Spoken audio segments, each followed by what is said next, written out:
The northern horizon looked less like a sky and more like a vast sheet of hammered iron, cold, colorless, unmoving. It was July 1942, yet in the Arctic, summer meant only this: 18 hours of pale daylight and 24 hours of danger. The man aboard the merchant ships of Convoy PQ-17 stood on frozen decks, wrapped in layers of wool that could never truly keep the cold out, staring into the endless white nothing ahead of them. They were bound for the Soviet port of Arkhangelsk, but every mile forward felt like a negotiation with death. PQ-17 wasn't just any convoy. It was one of the heavily loaded Arctic convoys of the war, carrying tanks, planes, ammunition, trucks, fuel, and enough critical supplies to sustain Soviet operations on the Eastern Front for weeks. Stalin had sent desperate signals demanding more help. Roosevelt had promised support, and Churchill, reluctantly but inevitably, approved this high-risk mission. If the supplies reached the Soviets, German forces around Leningrad and Stalingrad would face renewed pressure. If they didn't, the Eastern Front could collapse inward, giving Hitler the chance he needed to break Soviet resistance entirely. But the Arctic did not care for strategy. It did not care for politics. The sea itself was a weapon here, one as lethal as any U-boat or Luftwaffe bomber. The temperature was so low that a man who fell overboard would lose consciousness in less than a minute. The water was thick, almost oily, infused with floating growlers, small pieces of ice masquerading as harmless slush until they tore through a ship's hull like a saw blade. Fog came and went like a living creature, appearing without warning, swallowing entire ships whole. The Arctic was a place where compasses spun uselessly, radios crackled with strange atmospheric interference, and even the sun seemed reluctant to rise. The convoy consisted of 35 merchant ships, protected by 6 destroyers, 4 corvettes, 3 minesweepers, and 2 anti-aircraft trawlers, plus a distant covering force of heavy cruisers and battleships waiting far to the west in case the German battleship Tirpitz left its fjord. Thousands of men, dozens of vessels, and millions of tons of precious cargo, all inching across the top of the world like ants crossing a frozen wasteland. Of all the men staring into the white void, no one felt the weight of the mission more than the convoy commanders themselves. Commodore John Dowding wore a face carved with worry. Every decision he made had to balance risk against survival. Slow the convoy, and they would be sitting ducks for the Luftwaffe. Speed it up, and they risked collision, ice damage, mechanical breakdowns.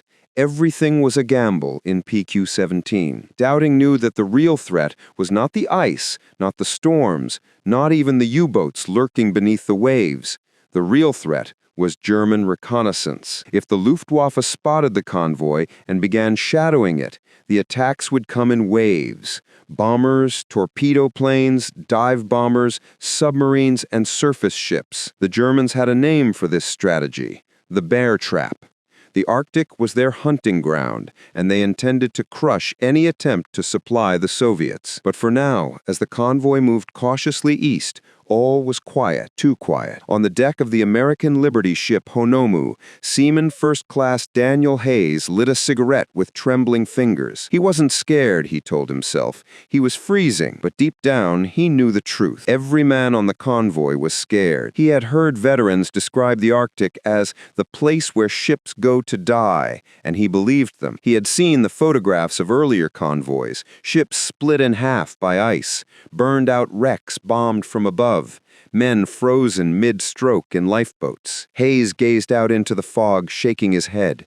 "There's no war like this anywhere else," he whispered to himself. Hundreds of miles to the south, deep inside a German operations bunker at Trondheim, Admiral Hubert Schmundt studied reconnaissance photographs of the Arctic routes. His eyes narrowed when he saw the faint shadows of PQ-17 on a grainy aerial image. He smiled coldly. So, another convoy for Russia. His staff buzzed around him, preparing reports for Admiral Raeder. The Germans tracked every convoy that attempted the Arctic run. The moment PQ-17 was detected, an entire chain of decisions began to rotate like gears in a vast war machine. Meanwhile, aboard the convoy, Tension increased by the hour. Radio operators intercepted fragments of German transmissions, U-boats maneuvering, aircraft taking off from northern Norwegian bases. The crewmen whispered rumors. The Luftwaffe's Focke-Wulf 200 Condors are already in the air. U-boats are closing in.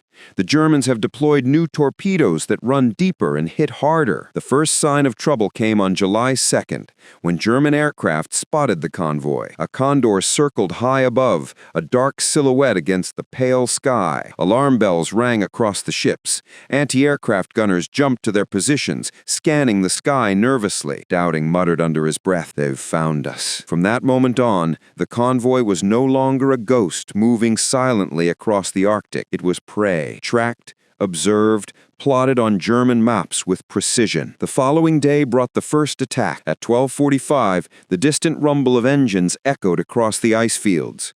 Men scrambled to their guns. The Luftwaffe's torpedo bombers swooped in low, engines screaming as they skimmed the waves. Ships fired relentlessly, filling the air with flak bursts. One torpedo slammed into the side of the Christopher Newport, ripping a massive hole in its hull. The ship listed, burning, as sailors scrambled to abandon her. The water swallowed it in minutes. The attack left everyone rattled. It wasn't the casualties. The Arctic was brutal, and everyone knew that losses were expected. It was what the attack meant. The Germans were watching them, hunting them, waiting. But what they didn't know, not yet, was that the true disaster was not going to come from the Germans. It was going to come from the Admiralty itself. While Dowding and his men battled U-boats, fog, and bombers, far away in London, British intelligence analysts studied misleading German radio traffic, suggesting that Tirpitz, Germany's largest battleship, had left port to intercept PQ-17. In truth, Tirpitz had not moved, but British codebreakers misunderstood the signals. The Admiralty panicked. They believed Tirpitz was coming, with destroyers, cruisers, and a full battle group. If true, the convoy was doomed. And so, on July 4th, 1942, the British Admiralty sent the single most catastrophic order of the entire Arctic campaign. Convoy is to scatter. The moment that signal reached PQ-17, the fate of the convoy changed forever. Ships that survived the ice, the storms, the bombers, and the U-boats were now ordered to sail alone through the deadliest waters on Earth. Dowding stood frozen on the bridge staring at the message. He reread it twice, unable to believe it. Scattering meant suicide. Scattering meant giving the Germans exactly what they wanted, isolated targets spread across hundreds of miles of unforgiving sea. Behind him, officers exchanged confused glances. "Sir, this can't be right." Dowding closed his eyes. He knew it was right. It was an order, and it would kill them all. The white silence of the Arctic had never felt so heavy. Chapter 2. Into the White Abyss. When convoy PQ-17 was ordered to scatter, the Arctic had a way of swallowing sound, light, and hope. The men aboard the merchant ships of convoy PQ-17 had already accepted this truth long before July 4th, 1942 arrived, a date that would carve itself into naval history with brutal precision. What they didn't know was that within hours, the fate of their convoy would change, not because of German gunfire, nor because of the frozen sea, but because of one signal sent from thousands of miles away. The convoy, 35 merchant ships, escorted by a formidable screen of British and American warships, had departed Iceland bound for Arkhangelsk, braving a stretch of ocean that Winston Churchill himself called the worst journey in the world. For days they pushed through walls of fog, ice fields shifting like drifting continents, and a daylight that never faded. The Arctic summer meant the Luftwaffe never truly lost sight of them. Above the endless white horizon, the drone of Heinkel and Junkers bombers became as constant as the grinding of ice against hull. Still, morale had held. Supplies packed inside the merchant ships, tanks, aircraft, vehicles, munitions were urgently needed by the Soviets fighting for survival on the Eastern Front. PQ-17 represented not just cargo, but lifeblood. Many sailors believed that losing a single vessel was unacceptable. Losing the convoy?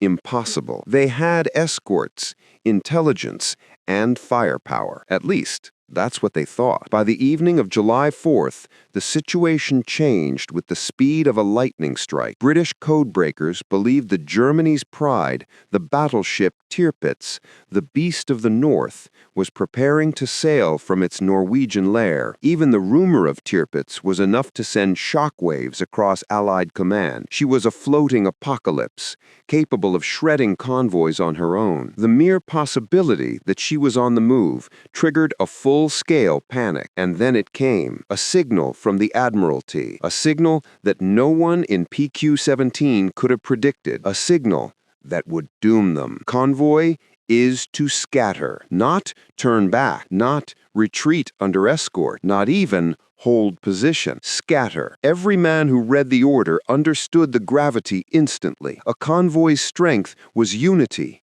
interlocking arcs of gunfire, radar coverage, protection. Alone, each merchant ship was a floating coffin. Scattering meant abandoning them to the wolves of the Arctic, U-boats, bombers, torpedoes, the sea itself. Some officers thought the order was a mistake. Some believed the code was corrupted. Others simply froze, unable to process how such a command could ever be justified. But orders were orders. The escorts, American heavy cruisers, British destroyers, anti-aircraft ships, turned away. On some decks, men cursed openly. Others watched in silent disbelief as the silhouettes of warships, their only shield, faded into the fog. One merchant sailor would later say, "It was like watching your lifeboat sail away while you were drowning." The convoy fractured like glass.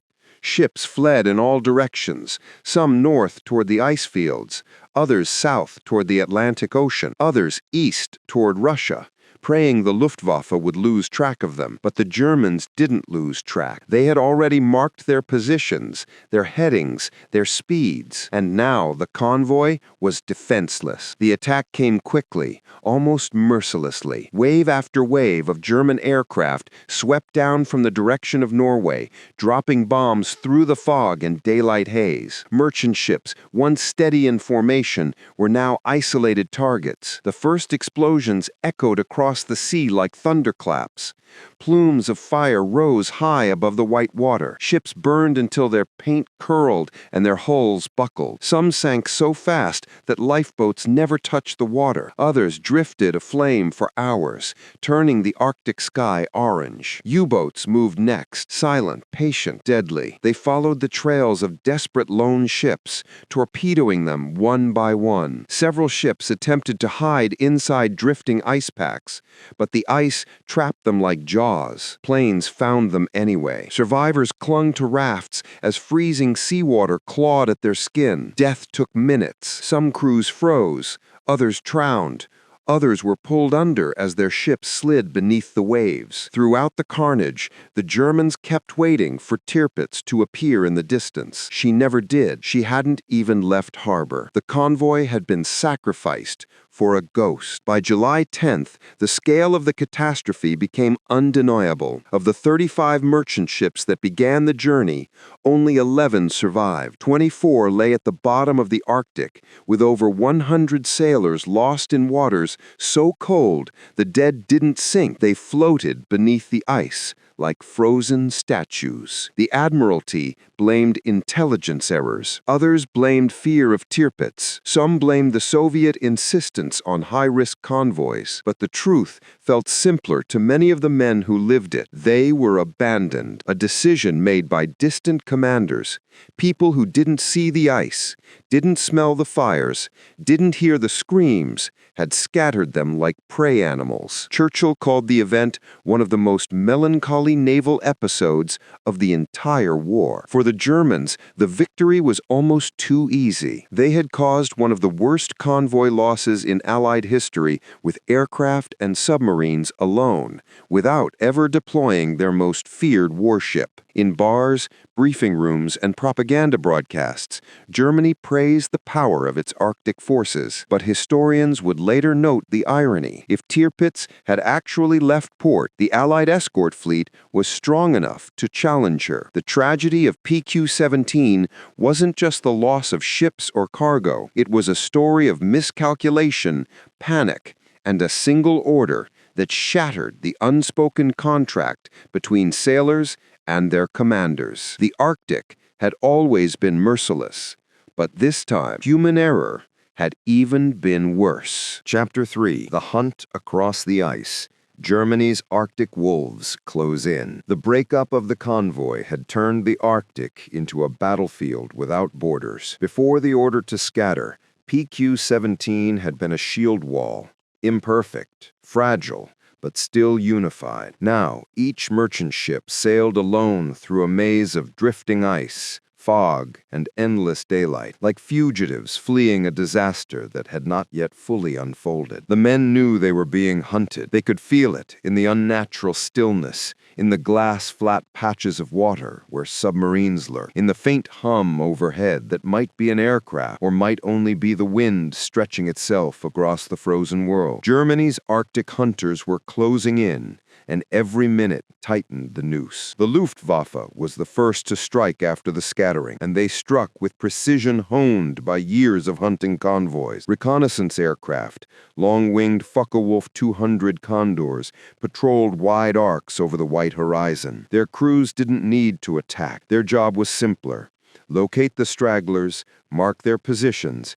relay the coordinates. Once spotted, a merchant ship might as well have been dead already. There was no radar aboard most vessels, no early warning. The first sign of danger often arrived as a growing shadow crossing the deck, with a metallic whistle of air slicing downward. Heinkel H-111 torpedo bombers flew low, combat formations shaped like claws, releasing their weapons with a confidence that came from knowing the enemy could not fight back. Merchant ships zigzagged wildly, desperate to throw off torpedoes. But without escorts, without layered defenses, most maneuvers were futile. A torpedo did not need to be perfect, only close enough. Ships that had sailed calmly for days under the protection of cruisers and destroyers now shook under impacts that split steel like eggshells.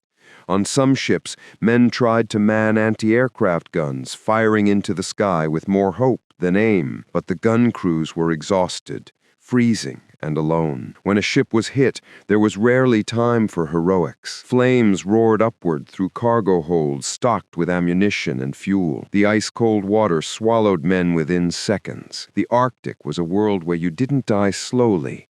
You simply stopped existing. Yet the Luftwaffe was only the opening act. The true killers were the U-boats. German submarines had been tracking PQ-17 even before the scattering order arrived. They knew a protected convoy was difficult prey, but a broken one was a feast. Kapitänleutnant Heinz Bielfeldt of U-703 described the moment his U-boat surfaced through thin ice to pursue a solitary freighter as the closest thing to hunting a blind animal. The merchant ships had no sonar and little coordination. They sailed through fog so thick that crews sometimes could not see their own bow rails. U-boats used this to their advantage, stalking their victims with chilling patience. Some submarines shadowed a single ship for hours, waiting for the perfect angle before unleashing a torpedo that glowed faintly through the green water. Others attacked at night, even though night never truly came, using patches of fog as their darkness. One by one,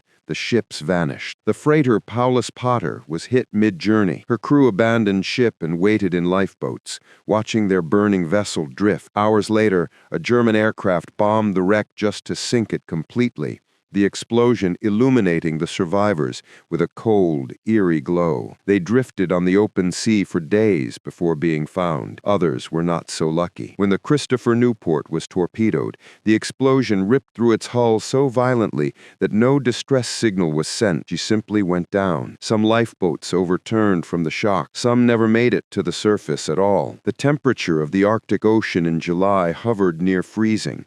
Death by hypothermia could take as little as 2 minutes. Bodies stiffened, vision faded, Lungs tightened until breathing felt like inhaling needles. Sailors wore coated suits, layered clothing, whatever insulation they could find. But the cold treated them all the same. Still, some refused to surrender. The crew of the tanker Aldersdale, moving slowly through a fog bank thick as wool, tried to hide among drifting slabs of sea ice, but hiding only bought them time. A U-boat found them anyway. The torpedo struck the stern, igniting the fuel stored below. Flames shot upward like a pillar, illuminating the fog in a sickening orange bloom. Survivors described the scene as a floating funeral pyre. Even ships that temporarily escaped the Germans faced another enemy, the Arctic itself. Steel hulls groaned under the pressure of ice field. Navigators struggled to find safe lanes, often choosing between moving toward the enemy or being crushed. Ice floes ground against hulls like stone. Some ships slowed to a crawl. Some stopped entirely, waiting for the ice to shift, knowing that stillness was death. If German aircraft didn't find them, a submarine or the cold would. The Soviets, waiting desperately in Arkhangelsk,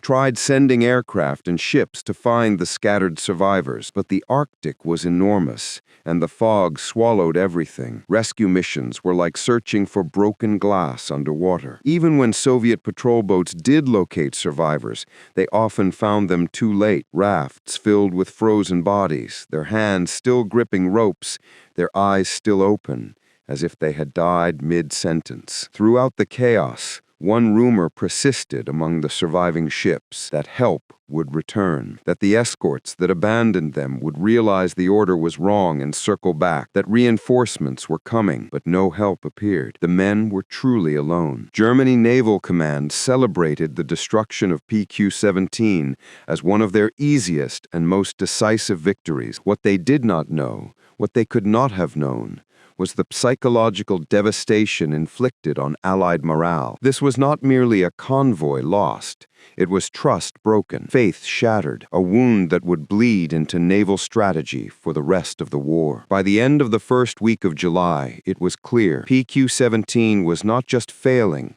it had already failed. The only question left was how many would survive long enough to reach Soviet shores. The Germans kept hunting. The ice kept tightening. The sea kept claiming victim. The convoy had scattered, but their fate was converging toward tragedy. Chapter 4. The Frozen Survivors. Aftermath of the Arctic disaster. The final days of Operation PQ-17 unfolded like the slowing heartbeat of a dying beast, uneven, painful, and marked by a terrible quiet. By early July, the Arctic had become a graveyard of twisted metal, drifting debris, and faint oil slicks shimmering under the midnight sun. The radio silence across the broken convoy told its own story. Ships were gone. Men were gone, and what little hope remained was trapped beneath the ice-cold waters of the Barents Sea. The survivors were the ones who had witnessed too much, endured too much, and were still breathing only because fate had not yet chosen otherwise. For the Soviet rescue teams searching the far horizon, finding survivors was like chasing ghosts. The ice swallowed everything. Lifeboats, wreckage, even bodies. Fog drifted in massive banks, moving like living walls. When Soviet trawlers and patrol boats did find signs of life, they often discovered lifeboats filled with men who were technically alive, but barely conscious.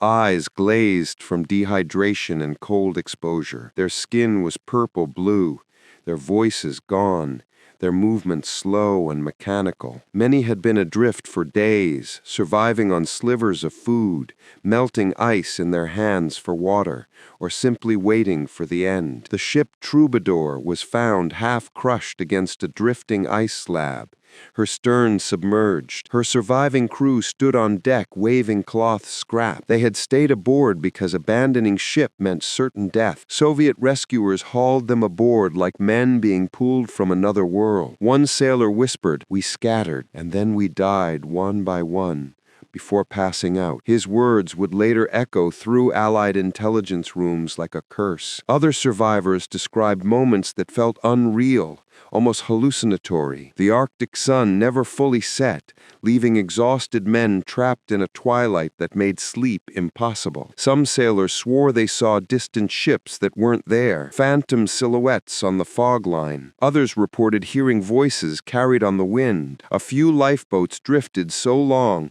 that men began rationing their own sanity, choosing silence over panic, stillness over fear. When a Soviet pilot spotted one raft from the air, he wrote that the men inside looked like statues made of frost, unmoving until rescue crews physically touched them. Not all ships found sanctuary. The Empire Byron, limping north toward Novaya Zemlya, was struck by another air attack just as the coastline came into view. Her crew abandoned ship into an ocean where ice drifted like white knives. By the time a Soviet vessel arrived, only a handful of men clung to floating wreckage. They were pulled aboard with hands stiffened like stone, unable to speak, but alive. When the final tally was assembled, the scale of the disaster became painfully clear. 35 of 36 merchant ships were sunk. More than 150 sailors died in freezing waters. Millions of pounds in tanks, trucks, ammunition, aircraft, and fuel were lost, but numbers did not capture the deeper truth. The Allies had not just lost a convoy, they had lost faith in their own command. When the surviving crews were brought to Arkhangelsk, they were greeted like heroes, but many of them could not feel anything. They walked with stiff movements, eyes distant. They spoke little. One British officer described them as haunted men who seemed older than they were. Even the Soviet workers unloading the remaining cargo noticed how silent the survivors were. They expected cheering, relief, even a sense of accomplishment. Instead, they saw trauma. Back in Britain, the news hit like a punch to the chest. Rumors spread long before official reports arrived. Families wrote letters that went unanswered. Naval officers whispered about the scattering order, who had given it, why it had been issued, and whether the Admiralty had panicked. Some believed Hitler's super battleship Tirpitz had truly moved out to attack. Others insisted it had never left its fjord. What was certain was that no convoy had ever suffered losses like this. Not even close. The Admiralty's explanation that scattering was the safest choice rang hollow. Sailors who had survived called it madness. Commanders protested that abandoning the convoy broke every rule of naval warfare. Even American newspapers, normally cautious with criticism, questioned the logic of the order. The world learned a hard fact. Fear of the German surface fleet had sunk PQ-17 more thoroughly than any torpedo. Soviet officials were furious. They depended on Arctic convoys for weapons, fuel, and food. Operation PQ-17 had been intended to show Allied commitment to the Soviet front. Instead, Stalin saw it as betrayal. Tensions rose sharply. Diplomats scrambled to repair the damage, promising stronger escorts, better planning, and renewed resolve. Behind closed doors, Allied naval planners tore apart every procedure that had led to the disaster. Commanders argued about intelligence failures,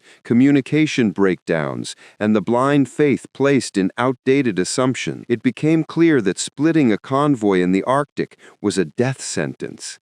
Small ships dispersed across thousands of square miles could not be protected, could not help one another, and could not survive against multiple branches of the German war machine operating in coordinated waves. PQ-17 forced the Allies to change everything: escort tactics, convoy spacing, code interpretation, and the balance between caution and courage. Lessons learned were written in blood, but amid the grief and political fallout, one truth quietly surfaced, one that the Germans never fully understood. PQ-17's sacrifice bought time. Many of its ships died, but others far behind it learned from the disaster and adjusted their routes. Subsequent convoys, better protected and better coordinated, would eventually deliver the vital supplies that helped the Soviet Union push back against the Nazi war machine. In a grim way, the frozen sailors of PQ-17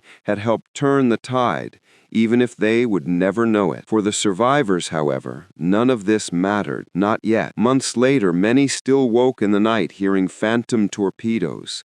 Some refused to talk about the Arctic at all. A handful never returned to sea again. A Soviet doctor recorded that some British sailors kept flinching at the sound of distant engines long after they were safe on land. PQ-17 was not a battle. It was not even a defeat in the traditional sense. It was a wound, deep, cold, and unforgettable. The Arctic had taken the convoy, ship by ship, man by man, and though history would record it as one operation among many, those who survived carried its weight forever. The Barents Sea had claimed its price. The ice had closed over the wreckage.